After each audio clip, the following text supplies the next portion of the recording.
പിള്ളേരോട് സംസാരിക്കാനുള്ള സമയം ചേർന്നപ്പോ അതിനൊക്കെ എല്ലാത്തിനും അതിൻ്റെതായ ടൈം സ്പെൻഡ് ചെയ്യാറുണ്ട്. ഫാമിലിക്കും അത്രയും തന്നെ ടൈം കൊടുക്കാനാണ്. അപ്പൊ ഞാൻ പറഞ്ഞില്ലേ, അപ്പുറത്തിരിക്കുന്ന ആൾക്ക് അറിയില്ലല്ലോ. ഇപ്പൊ എന്റെ മകൻ അറിയില്ല ഞാൻ എന്ത് സിറ്റുവേഷനിലാണ് നിൽക്കുന്നത്. അപ്പൊ അവനെ സംബന്ധിച്ചിടത്തോളം അവന്റെ ഒരു ഗുഡ് ന്യൂസ് എന്നോട് ഷെയർ ചെയ്യാനാണ് വിളിക്കുന്നത്. സോ അപ്പൊ നമ്മൾ ആലോചിക്കേണ്ടത് ഞാൻ പിന്നെ വിളിക്കാന്ന് പറഞ്ഞാൽ he will get hurt. അപ്പൊ I will ensure that he's also feels good. ഞാൻ ആരെയും അങ്ങനെ ഹേർട്ട് ചെയ്യാൻ മനഃപൂർവ്വമായിട്ട് ഹേർട്ട് ചെയ്യാൻ വിചാരിക്കുന്ന ആളല്ല. അതെന്താ ആക്ച്വലി ആള് വിളിച്ചു പറഞ്ഞ ക്ലാസ് ഫസ്റ്റ് ആയി അതല്ലോ മോഡൽ എക്സാമിന്റെ. അപ്പം അവന് മാത്സിന് ഇച്ചിരി വീക്കായിരുന്നു. അപ്പൊ അതിന് ഇച്ചിരി സ്ട്രെസ് കൊടുത്തിരുന്നു. അപ്പൊ മോഡൽ എക്സാമിന്റെ റിസൾട്ട് വരുമ്പോ മാത്സിന് ഇത്ര മാർക്ക് വേണോന്ന് പറഞ്ഞു. അത് കിട്ടി എന്ന് പറയാനാണ് വേണ്ടി വിളിച്ചത്. അടിപൊളി. ഇനി ചേട്ടന് നമ്മൾ കാണുന്ന സമയത്ത് ആസ് എ സക്സസ്ഫുൾ പ്രൊഡ്യൂസർ എന്നുള്ള രീതിയിൽ നമ്മൾ കാണുന്ന സമയത്ത് നമുക്ക് എപ്പോഴും ക്യൂരിയസ് ആയിട്ട് ചേട്ടനോട് ചോദിക്കണം എന്ന് തോന്നുന്ന കുറച്ച് ക്വസ്റ്റ്യൻസ് ഉണ്ട്. ഒരു റാപ്പിഡ് ഫയർ റൗണ്ട് ആണ് ക്രിയേറ്റ് ചെയ്തേക്കുന്നത്. ചേട്ടൻ അപ്പൊ അത് പറഞ്ഞാൽ മതി. അത് എല്ലാവർക്കും ചിലപ്പോൾ ചോദിക്കാറുണ്ടാവും. ചേട്ടൻ സ്ഥിരമായിട്ട് കേട്ടുകൊണ്ടിരിക്കുന്ന ക്വസ്റ്റ്യൻസ് ആയിരിക്കും. എന്നാലും ഓക്കെ. ഡാഷ് സിനിമയുടെ വിജയം ഞങ്ങൾ വിചാരിച്ചതിലും കുറെ ഇരട്ടിയായിരുന്നു. ചേട്ടൻ പ്രൊഡ്യൂസ് ചെയ്ത സിനിമകളിൽ ആ പെർട്ടിക്കുലർ സിനിമയുടെ വിജയം ഞങ്ങൾ പ്രതീക്ഷിച്ചതിന് മേലെ പോയൊരു സിനിമ ഡാഷ് ആയിരുന്നു എന്ന് പറഞ്ഞാൽ അത്രയും വലിയ വിജയം ചേട്ടൻ പ്രതീക്ഷ ചെയ്യണ്ടായിരുന്നില്ല. ഇല്ല, വിജയം എന്ന് പറയുന്ന ഒരു ബോക്സ് ഓഫീസ് സക്സസ് മാത്രമല്ല. ഇപ്പൊ കേരളത്തിൽ ഉണ്ടാവുന്ന ബോക്സ് ഓഫീസ് സക്സസ് മാത്രമല്ല, അതിന് എനിക്ക് കിട്ടിയ world wide appreciation.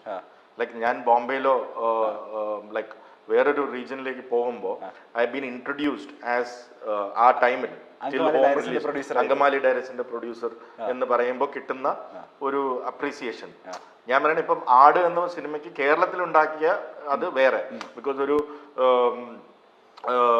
Box office പരാജയമായിരുന്ന സിനിമയുടെ രണ്ടാം ഭാഗം എടുത്തു എന്ന് പറഞ്ഞാൽ നമ്മുടെ കേരളത്തിനകത്തും മലയാളികൾക്കും അത് okay. But the appreciation I got from world wide appreciation which I got for Angamali Diaries is beyond anything else. Okay, അത് വേറെ ലാംഗ്വേജിലോട്ടൊക്കെ ഈ പറഞ്ഞ പോലെ റീമേക്ക് ചെയ്തു. പക്ഷേ നമ്മൾ ആ അങ്കമാലി ഡയറീസിന്റെ അത്ര ഇപ്പോഴും ഞാൻ ബോംബെയിൽ പോകുമ്പോഴോ ഐ മെയ്ഡ് ഹോം എന്ന് പറയുമ്പോൾ is it such a wonderful movie എന്ന് പറയുമ്പോൾ I made produce Angamaly diaries എന്ന് പറയുമ്പോഴാണ് my god now I have nothing more to ask എന്ന് പറയുന്ന ആ ഒരു ലേബൽ ഇറ്റ് ഇസ്. അപ്പൊ ആ വിജയമാണ് ഞാൻ ഉദ്ദേശിക്കുന്നത്. ഓക്കെ. ഡാഷ് സിനിമ പരാജയപ്പെടുമെന്ന് സ്വപ്നത്തിൽ പോലും ഞാൻ വിചാരിച്ചിരുന്നില്ല. ചെയ്ത സിനിമകളിൽ, ചേട്ടൻ പ്രൊഡ്യൂസ് ചെയ്ത സിനിമകളിൽ മുത്തുഗവ് ഫെയിൽ അല്ല, ഞാൻ പറഞ്ഞ ബോക്സ് ഓഫീസിൽ അതൊരു ഫെയിലിയർ ആയിരുന്നു. അത് അതിന്റെ ടൈമിംഗ് ഓഫ് റിലീസ് ആയിരുന്നെന്നാണ് എനിക്ക് തോന്നുന്നത്. It was one of my. അതേപോലെ പെരിച്ചാഴി എന്ന് വേണമെങ്കിൽ പറയാം. പെരിച്ചാഴി ബിക്കോസ് മുത്തുഗവ് പെരിച്ചാഴിക്ക് മുമ്പാണ്. അപ്പൊ ആദ്യത്തെ ഷോക്ക് അതാണ്. ഓക്കെ. അത് നമുക്ക് ഈ പറഞ്ഞ പോലെ എല്ലാം കൊണ്ടും കറക്റ്റ് ആയിട്ട് ഇൻഗ്രീഡിയൻസ് ഒക്കെ ഉള്ള സിനിമയായിരുന്നു. രണ്ടാമതാണ് പെരിച്ചാഴി. പെരിച്ചാഴി ഒരു പെരിച്ചാഴി ഞാനത് പരാജയപ്പെട്ടില്ല എന്ന് പറയുന്നതിന്റെ കാരണം എന്നെ സംബന്ധിച്ചിടത്തോളം പെരിച്ചാഴി ഒരു പരാജയമല്ല. മനസ്സിലായി. കാരണം ലോസ് ആയിരുന്നില്ല. അപ്പൊ പെരിച്ചാഴി ഇപ്പോഴും ഒരു ലോസ് ആണെന്ന് വിശ്വസിക്കാൻ ഞാൻ തയ്യാറല്ല. Because for me it was A success financially. Box office success മാത്രമല്ല ഒരു സിനിമയുടെ സക്സസ് ഡിറ്റർമിൻ ചെയ്യുന്നത് പല ഫാക്ടേഴ്സും. എന്നെ സംബന്ധിച്ചിടത്തോളം ₹1 എനിക്ക് നെഗറ്റീവ് എന്ന് ബുക്സിൽ വന്ന സിനിമ മുതുകവാണ്. ബട്ട് നല്ല പാഷനേറ്റ്ലി വിപിൻ ഉണ്ടാക്കിയ സിനിമയാണ്. ഇന്ന് വിപിൻ ആഫ്റ്റർ ജയ ജയ ജയ ഹേ വിപിൻ എല്ലാവരും ഇത് ചെയ്യുന്നു. പക്ഷെ ആദ്യത്തെ വിപിന്റെ സിനിമ ഇപ്പൊ പോയി കാണുന്നവർക്ക് മനസ്സിലാവും what A good brilliant director he was and how he made that film. അതെ. കരിയറിൽ ഏറ്റവും കൂടുതൽ ഫിനാൻഷ്യലി പ്രോഫിറ്റ് സമ്മാനിച്ച സിനിമ ഡാഷ് ആണ്. ആടിച്ചു ആണോ? ആടിച്ചുവായിരുന്നോ ഇത്രയും ചെയ്ത സിനിമകളിൽ ഏറ്റവും പ്രോഫിറ്റ് വന്ന്? ഓക്കെ. കരിയറിൽ കുറച്ചെങ്കിലും നഷ്ടം വന്ന, ഫിനാൻഷ്യലി എനിക്ക് നഷ്ടം സംഭവിച്ച സിനിമ ഡാഷ് ആണ്. ചിലപ്പോൾ സക്സസ് നഷ്ടമല്ല, അങ്ങനെ വലിയ ലോസ് ഒന്നും വിത്ത് ഗോഡ്സ് ഗ്രേസ് നമുക്ക് വന്നിട്ടില്ല. ഇനി നേരത്തെ പറഞ്ഞ പോലെ ബുക്സിൽ ലോസ് വന്നു എന്ന് പറയുന്നത് മുത്തുകവാണ്. കാരണം പക്ഷെ അത് അങ്ങനെയും പറയാൻ പറ്റില്ല. കാരണം എൻ്റെ ഒരു ബിസിനസ് പ്ലാൻ വെച്ച് രണ്ടും ഒരേ സമയത്ത് ഷൂട്ട് ചെയ്തതാണ്. അടികപ്പേരെ കുട്ടുമണി മുത്തുകവും പാരലലി തിരുവനന്തപുരത്ത് ഷൂട്ട് ചെയ്ത സിനിമയാണ്.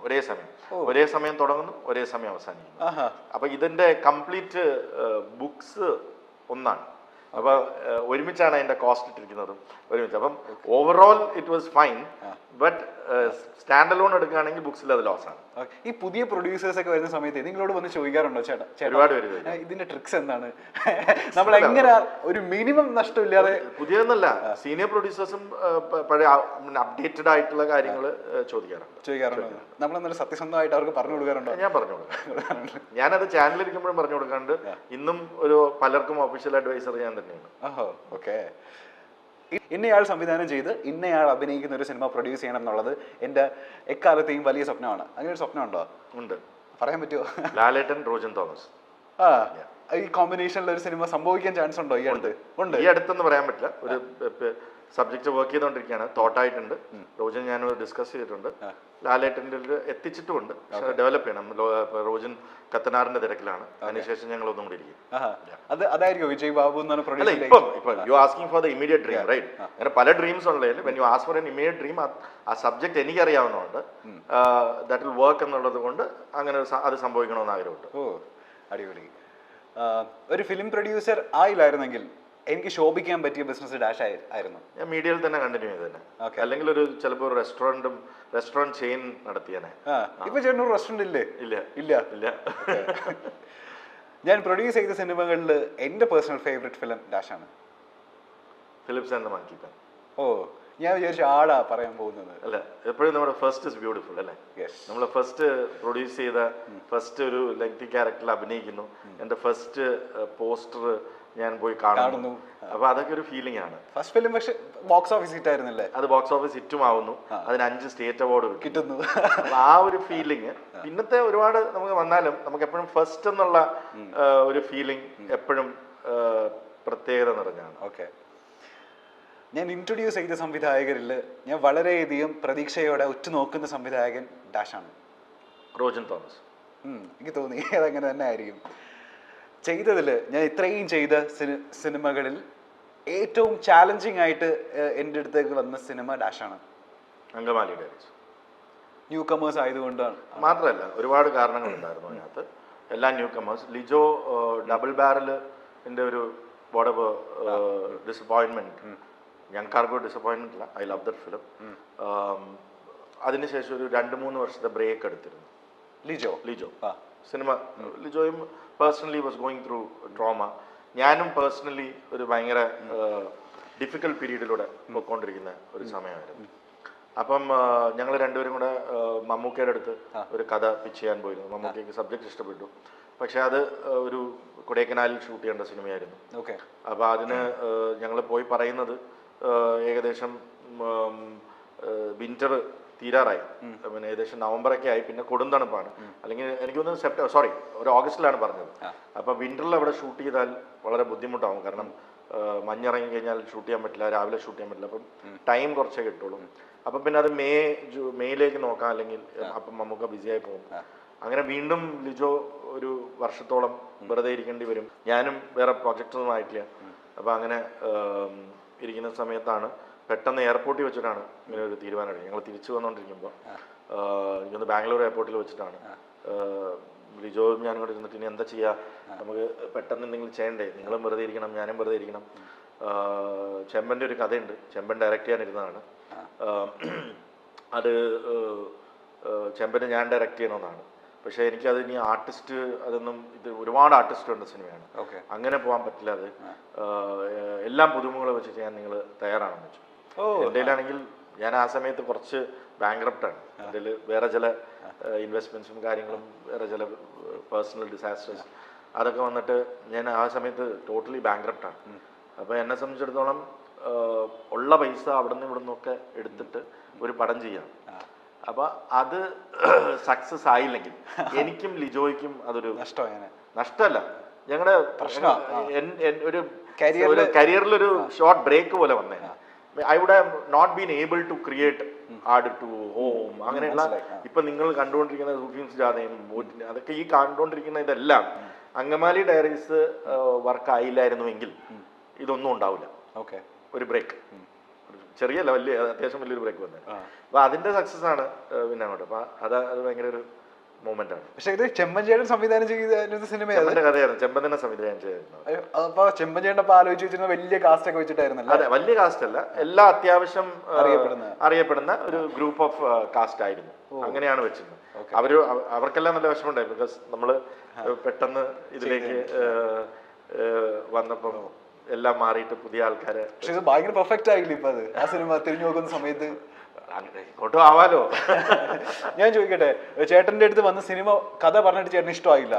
ഏതാ ഒരു സിനിമ ഇഷ്ടമായില്ല, പക്ഷെ അത് ഔട്ട് വന്ന സമയത്ത് ചേട്ടൻ ഇത് ഞാൻ പ്രൊഡ്യൂസ് ചെയ്ത് കിടിലായാന് എന്ന് തോന്നിയ സിനിമകളുണ്ടോ? ഇത് മിസ്സായല്ലോ എന്റെ കയ്യിൽ നിന്ന്. അല്ല, കഥ ഇഷ്ടപ്പെടാഞ്ഞല്ല, കഥ എനിക്ക് ചെയ്യാൻ പറ്റിയില്ല എന്ന്. അതായത് ഒരുപാട് നാള് നമ്മൾ ഇരുന്നിട്ട് അത് പല കാരണങ്ങൾ കൊണ്ടിട്ട് അതിലേക്ക് എത്താൻ പറ്റിയില്ല. പിന്നെ അത് വരുന്നു ഇപ്പൊ ജയ ജയ ജയ. നമ്മള് ഒരുപാട് മാസങ്ങളോളം വിപിൻ ഞാനും ഇരുന്നിട്ടുള്ളതാണ്. വിപിൻ പുറകെ നടന്നിട്ടുള്ളതാണ്, ചേട്ടാ നമുക്കൊന്ന് ഇരിക്കാം അതിലേക്ക്. പക്ഷെ പിന്നെ അതിന്റെ ഡെസ്റ്റിനി ബേസിലിന്റെ കയ്യിലായിരുന്നു. ബേസിൽ അത് ചെയ്യാം എന്ന് വിപിനോട് പറയുന്നു, വിപിൻ വിളിക്കുന്നു. ഞാൻ പറഞ്ഞു ചെയ്യൂ, ബിക്കോസ് ഞാൻ ആ സമയത്ത് ഒരുപാട് കാര്യങ്ങളുടെ ഇടയിലായിരുന്നു. അപ്പൊ അതില് രണ്ട് രീതിയിലുണ്ട്. ഒന്ന് സന്തോഷം, ബിക്കോസ് വിപിൻ ഞാൻ ഇൻട്രൊഡ്യൂസ് ചെയ്തതാണ്, നമ്മുടെ ഫാമിലി പോലെയാണ്. വിപിൻ ഒരു സക്സസ് ഡ്യൂ ആയിരുന്നു, അത് കിട്ടിയതിൽ ഒരുപാട് സന്തോഷം. അത് നമ്മൾ എനിക്കങ്ങനെ വിഷമമൊന്നുമില്ല, കാരണം ഞാൻ ഇരിക്കാഞ്ഞോണ്ടാണല്ലോ അത് നമ്മൾ ചെയ്യാൻ പറ്റാഞ്ഞത്. അപ്പൊ അതായിരിക്കും ഡെസ്റ്റിനി. ബട്ട് അത് കാണുമ്പോൾ ഓക്കെ ചെയ്യാമായിരുന്നു. അങ്ങനെ ഒന്നൊന്നുമല്ല, ഒരുപാടുണ്ട്. ഒരെണ്ണം ചോദിച്ചുകൊണ്ട് ഇപ്പൊ റീസെന്റ് പാസ്റ്റ് പറഞ്ഞു. അടിപൊളി ചേട്ടാ. നമ്മളുടെ ഫോട്ടോസിന്റെ താഴെ അല്ലെങ്കിൽ ഇന്റർവ്യൂസിന്റെ താഴെ അല്ലെങ്കിൽ നമ്മളുടെ സോഷ്യൽ മീഡിയക്ക് താഴെയൊക്കെ ഈ സൈബർ അറ്റാക്ക് വരുന്ന സമയത്ത് ചേട്ടൻ എങ്ങനെ ചേട്ടൻ തന്നെ പ്രിപ്പയർ ചെയ്യുന്നത്? അതായത് ഇതിൽ നിന്നും ബോധർ ചെയ്യാറില്ല. ഇല്ല, അതൊക്കെ നമ്മൾ ഒന്നും ബോധർ ചെയ്യാറില്ല. ഞാൻ അതിന്റെ അടിയിലൊന്നും ഞാൻ പോയി നോക്കാറ് പോലും ഇല്ല. അതിനൊന്നുള്ള സമയമില്ല. കാരണം അത് നമ്മൾ നമ്മുടേതായ കാര്യങ്ങൾ പറയുന്നു. ഇപ്പൊ ഈ ഇന്റർവ്യൂ നമ്മൾ നടക്കുന്നു, ഇതിന്റെ അടിയിലും വരുമായിരിക്കാം ചില ഞാൻ പറയുന്ന അഭിപ്രായങ്ങൾ ചിലവർ യോജിക്കത്തില്ല അല്ലേ. അപ്പൊ അതൊക്കെ നമുക്ക് സോഷ്യൽ മീഡിയ ബിയോണ്ട്, നമുക്ക് അത് ബോധർ ചെയ്ത് നമ്മൾ ഒന്നെങ്കിൽ നമ്മൾ ഇതൊന്നും തുറക്കരുത്, ഈ സോഷ്യൽ മീഡിയയെ വേണ്ടെന്ന് വെക്കണം. അല്ലെങ്കിൽ നമ്മളൊരു തീരുമാനം എടുക്കണം. നമ്മൾ നമ്മുടെ അഭിപ്രായങ്ങൾ പറയുന്നു, നമ്മൾ നമ്മുടെ ജോലി ചെയ്യുന്നു, നമ്മൾ ചെയ്യുന്ന കാര്യങ്ങൾ മുമ്പോട്ട് പോകുന്നു. ബാക്കിയുള്ളതിനെ കുറിച്ച് ബോധർ ചെയ്ത് അത് ഹോമിൽ നിന്നും ഞാൻ പഠിച്ചതാണ്. കാരണം നമ്മൾ അത് തുറന്നിരുന്നു കഴിഞ്ഞാൽ മറ്റുള്ളവരുടെ സക്സസ് നമ്മളെ ബോധർ ചെയ്യും, അല്ലെങ്കിൽ നമ്മൾ ഒന്നും ആയില്ലല്ലോ എന്നുള്ള തോന്നലുകൾ. അത് പറഞ്ഞെങ്കിൽ എനിക്കത് വേറെയാണ്. നമ്മളെ ഇങ്ങനെ കുറ്റം പറയുന്നവരെ ഇതൊക്കെ നമ്മൾ കേട്ടാല് നമ്മൾ ഡെയിലി നമുക്ക് ഒരുപാട് കാര്യങ്ങൾ ഡെയിലി ചെയ്യാനുള്ളതാണ്.